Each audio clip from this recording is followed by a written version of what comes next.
lien vers directement les vidéos. Donc n'hésitez pas à aller checker tout ça si ça vous intéresse. Je voulais vous parler du film Porg et McEnroe. Désolé pour les prononciations pourries.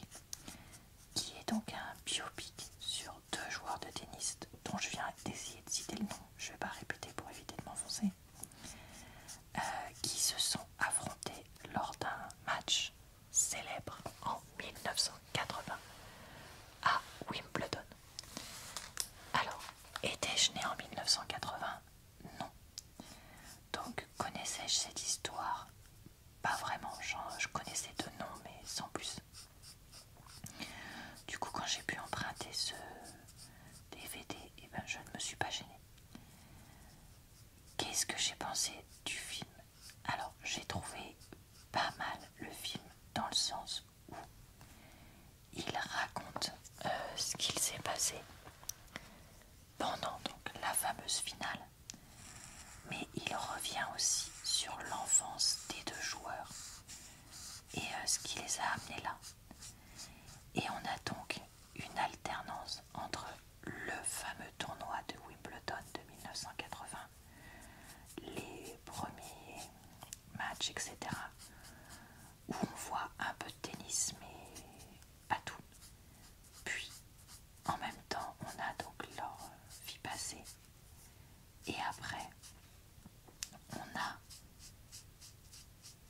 vers la moitié de tiers du film, le fameux match entré dans l'histoire, avec donc plus de scènes de tennis, mais on n'a pas non plus le match minute par minute. Et on a un petit peu de l'après à la fin. Franchement, c'était pas le film de l'année. Parce que voilà, moi je suis pas du tout passionnée de tennis. Loin de là. Parce que c'est pas un film qui a une certaine nostalgie pour moi, vu que j'ai été pas née. Et que l'histoire, bien que un peu folle, ne paraît pas exceptionnelle. Je pense qu'en vrai, elle était exceptionnelle, surtout si on est dans les milieux sportifs. Mais il manque un truc dans ce film pour qu'elle paraisse vraiment exceptionnelle.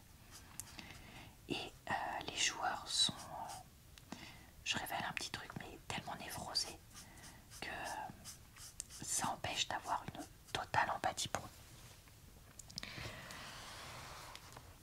Mais malgré ça, j'ai vraiment trouvé le film sympa et ça m'a fait plaisir de le regarder. Je sais pas ce qui se passe en ce moment, j'ai l'impression de regarder quand même pas mal de biopics. C'est pas trop mon style d'habitude, mais voilà, c'est pas grave. Écoutez, tant pis. Ou tant mieux, j'en sais rien. Mais ouais, c'est un film sympa qui réexplique bien, j'ai l'impression, la situation sans être trop long non plus. Et avec une discussion intéressante sur justement la santé mentale des sportifs de haut niveau. Alors, je voulais vous parler d'un nouvel épisode de la saison 3 de la série / télé-réalité Clarkson à la ferme. Cet épisode nous a vraiment pas trop convaincus parce que honnêtement dans celui-là ça se voit vraiment beaucoup que c'est un côté télé-réalité avec un côté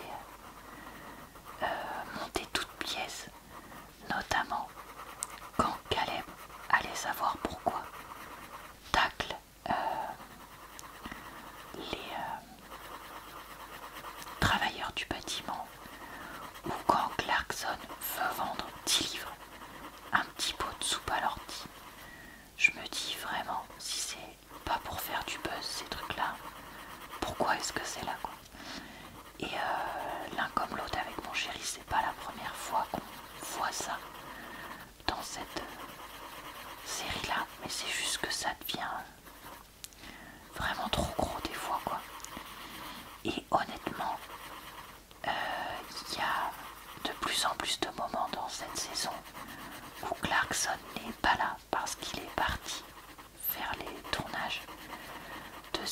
séries de ces émissions pardon, de voitures.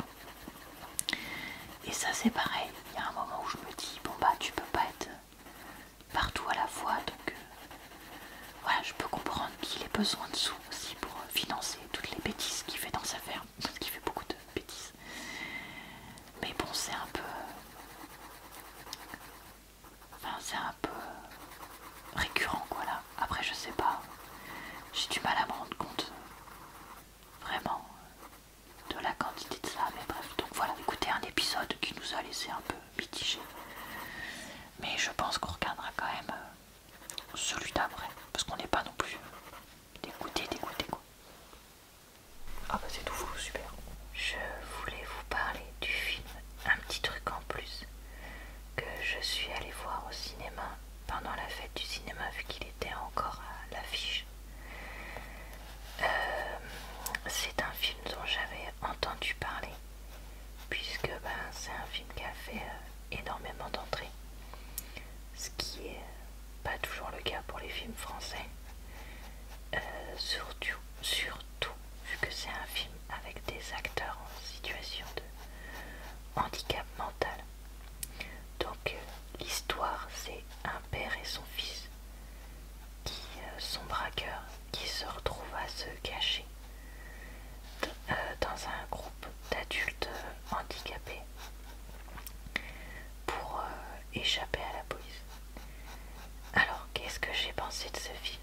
Eh bien comme beaucoup de monde, je l'ai bien aimé parce que j'ai trouvé déjà que le handicap y était traité pas du tout de façon caricaturale.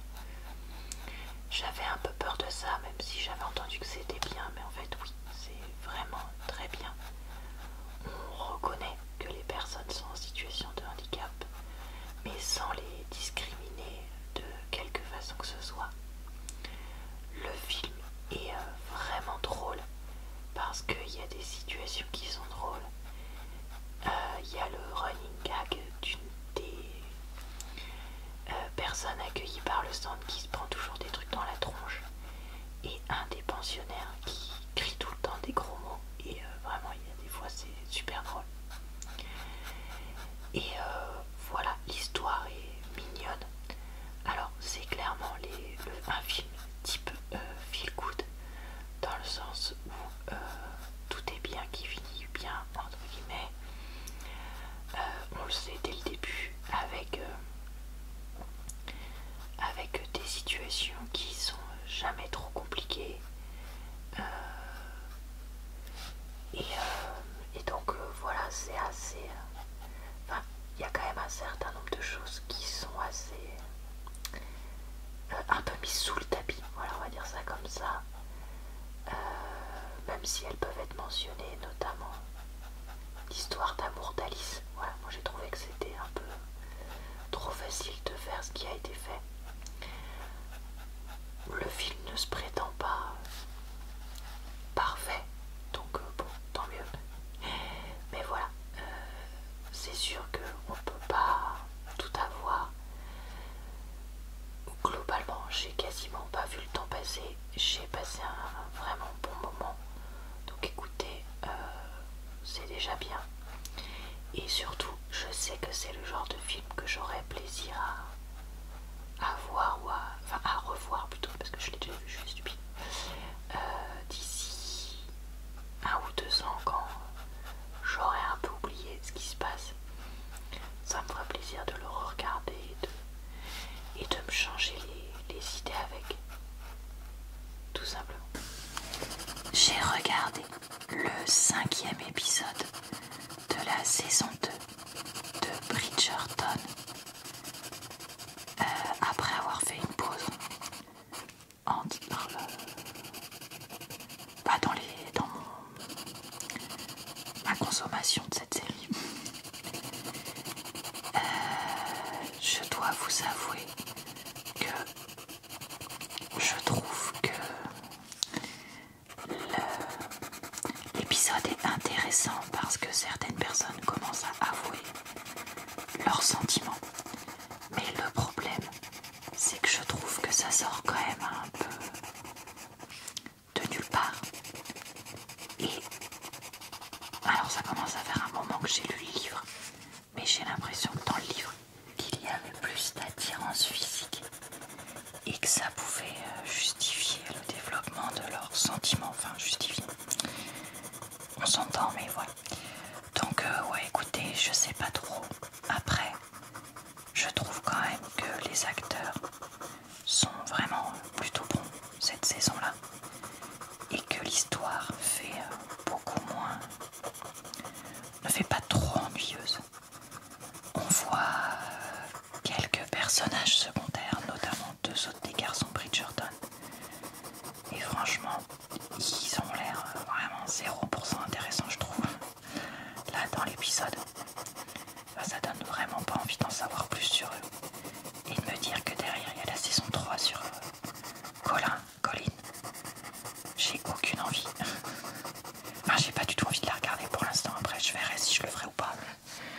Dans tous les cas, ce serait pas tout de suite. Et puis, il me reste encore 3 ou 4 épisodes là à finir déjà de cette saison-là, avant de passer vers autre chose. Donc,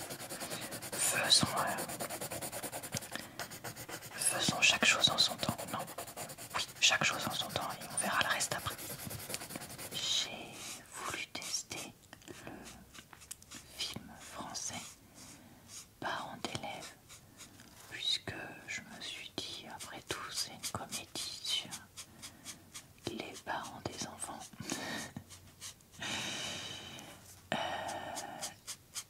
Et bien, je dois vous dire que j'ai regardé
sur la vie, la politique, le travail, etc. comme j'ai maintenant, chose qui n'était pas le cas quand la série est sortie au début pour moi. Donc voilà, pour l'instant j'ai trouvé ça intéressant de voir comment le personnage joué par l'acteur, je crois qu'il s'appelle Kevin Spacey cet acteur là, semblait intéressé par le pouvoir, etc. Les autres acteurs pour l'instant sont plutôt bons, donc je me dis il y a moyen que ça fasse quelque chose d'intéressant. Donc bah écoutez, voilà, je regarde, j'ai toute la saison 1, donc on va bien voir ce que je vais regarder. Et puis si à un moment j'en ai marre, et bah j'en ai marre et tant pis. Je voulais vous parler du film L'espion qui m'a largué, The Spy Who Dumped Me, que j'ai regardé il n'y a pas longtemps avec Mila Kunis, je crois que c'est ça son nom. Et c'est un film action comédie et comment dire, pour femmes et un peu amour. Donc le principe c'est une jeune femme d'une petite trentaine d'années, on entend mes chats faire la baston à côté, je sais pas ce qu'il fabrique, qui était avec un gars qui l'a largué par message, et en fait elle découvre que c'est un espion qui lui a laissé un objet qu'elle ne doit confier, qu'elle doit absolument confier à personne entre guillemets. Et elle se retrouve donc à aller en Europe, puisqu'elle est américaine bien entendu, pour confier cet objet à quelqu'un. Donc voilà le principe. Écoutez, c'était pas le film de l'année. D'ailleurs, il n'est pas sorti cette année. Mais franchement, c'était assez marrant parce que au final, il y a pas mal de scènes un peu comiques et on s'ennuie pas trop dans ce film. Pourtant, voilà, comme j'ai dit, c'est pas non plus fou. Mais le côté moitié espionnage, moitié amitié entre filles, moitié combat, etc. Oui, ça fait beaucoup de moitié. Et assez divertissant. Et voilà, si vous cherchez un film un peu comme ça, qui peut être sympa, et bah écoutez, moi je pense que ça peut vous plaire. Je l'ai pas regardé avec mon chéri parce que ce jour-là il était pas là, donc je sais pas si ça peut plaire à un public masculin, mais je pense que ça peut être le genre de film qui pourrait être regardé en couple comme ça avec des genres différents. Pourquoi pas, je pense que c'est envisageable. Je vais maintenant vous parler du 6e, oh mais je dépasse, pardon, épisode de la série Bridgerton, saison 2. Dans cet épisode, on arrive au très attendu mariage d'Anthony et d'une personne autre que notre personnage féminin principal.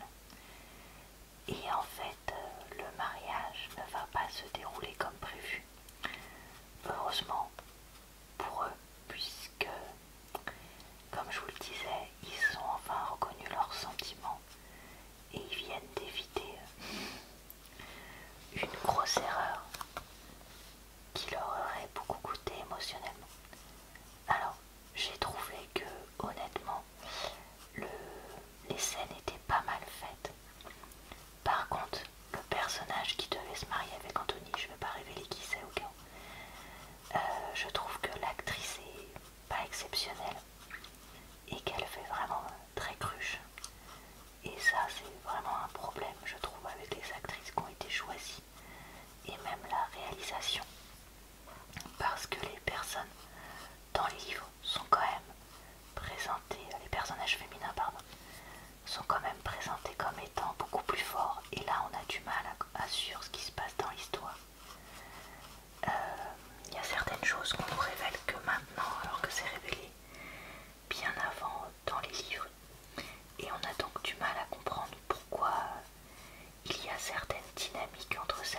personnages qui sont pourtant très importants.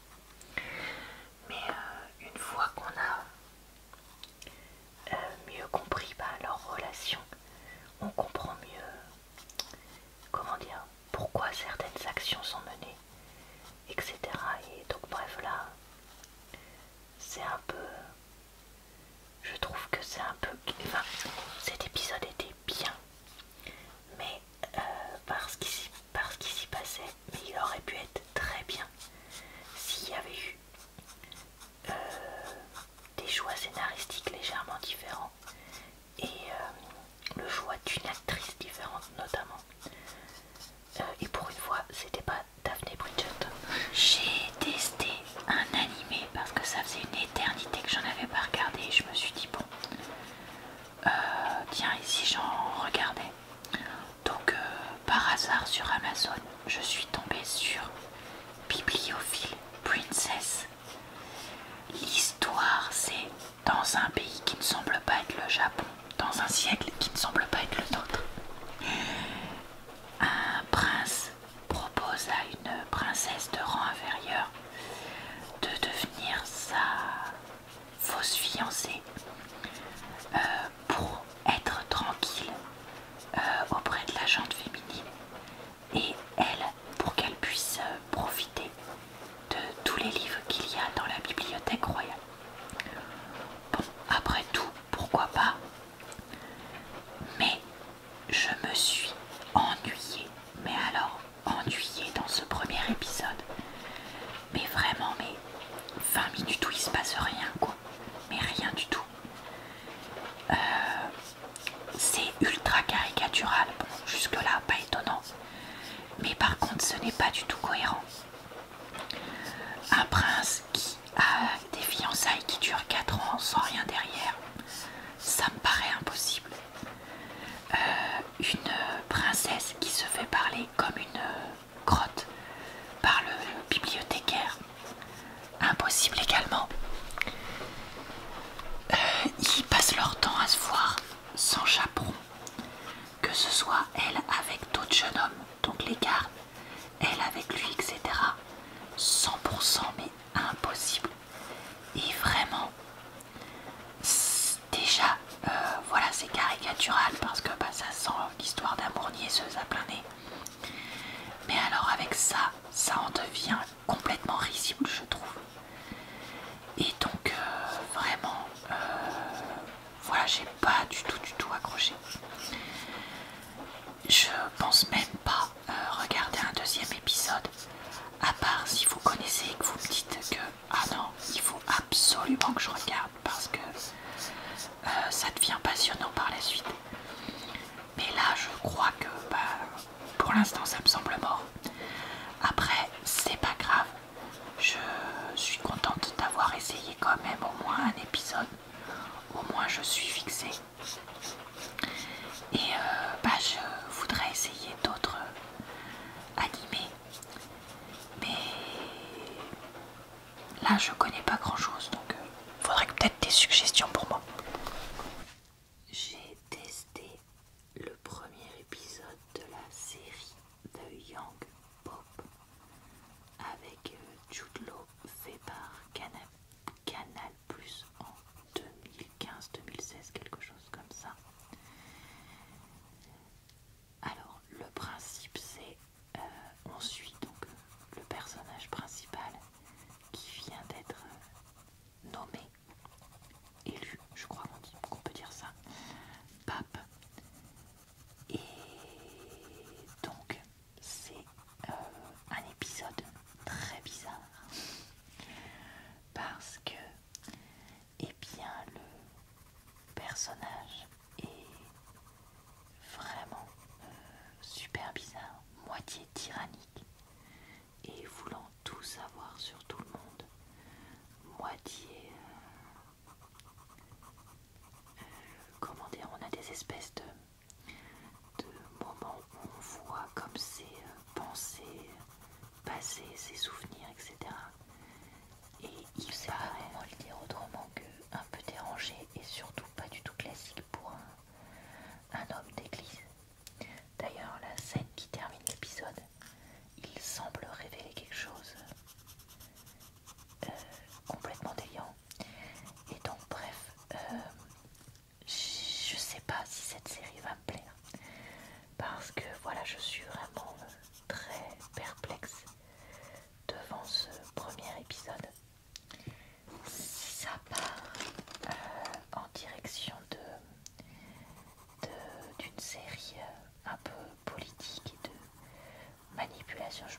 peut être intéressant.